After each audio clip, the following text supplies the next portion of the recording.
je souhaite me présenter aux élections présidentielles vraiment pour mettre en œuvre ce programme. Alors ce qui m'a motivée, c'est de voir comme tout le monde que cette société fonctionne mal. Il y a des enjeux extrêmement forts, extrêmement importants et nos politiques restent centrées sur un peu plus d'argent par-ci, un peu plus de budget par-là, un peu plus de force de l'ordre, un peu moins, et en fait ils restent bloqués dans des schémas d'action et des moyens d'action qui sont très limités.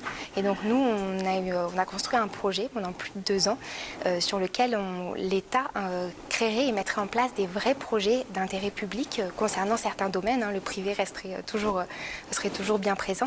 Et donc voilà, ça a été le départ de se dire on va mettre en place, il faut que l'État s'investisse, créer des grands projets. Donc c'est ce que je vais présenter aujourd'hui. Donc pour ça, je propose une stratégie totalement nouvelle. Donc comme vous a présenté Dan en introduction, un programme complet sur tous les enjeux de ce siècle, donc l'économie, l'éducation, l'environnement, la science, la sécurité. Et voilà pourquoi j'en suis arrivée là.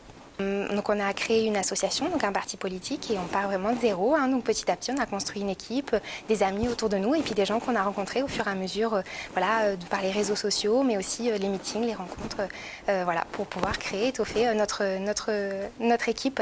Mais oui, effectivement, c'est beaucoup de travail.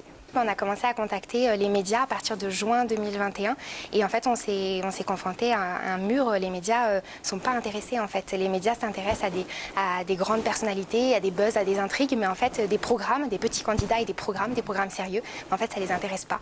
Donc c'était des milliers de mails, des centaines de courriers et des dizaines d'appels, mais pour autant on n'arrive pas à contacter les médias, les grands médias. En fait c'est un cercle un peu vicieux. Les grands médias ne nous médiatisent pas, du coup les maires ne nous connaissent pas, donc nous on les contacte, mais tant qu'on n'est pas médiatisé, pour eux on reste des petits candidats, et est-ce que ça vaut le coup de donner un parrainage à quelqu'un qu'on ne connaît pas? Donc c'est vrai que c'est un cercle vicieux, mais bon, ça ne nous empêche pas de contacter des maires. On a contacté à peu près 15 000 maires aujourd'hui, il nous en reste encore 15 000, donc voilà, c'est beaucoup de travail, c'est un à un, mail à mail, donc heureusement qu'on a une équipe qui nous aide, mais oui, c'est beaucoup de travail.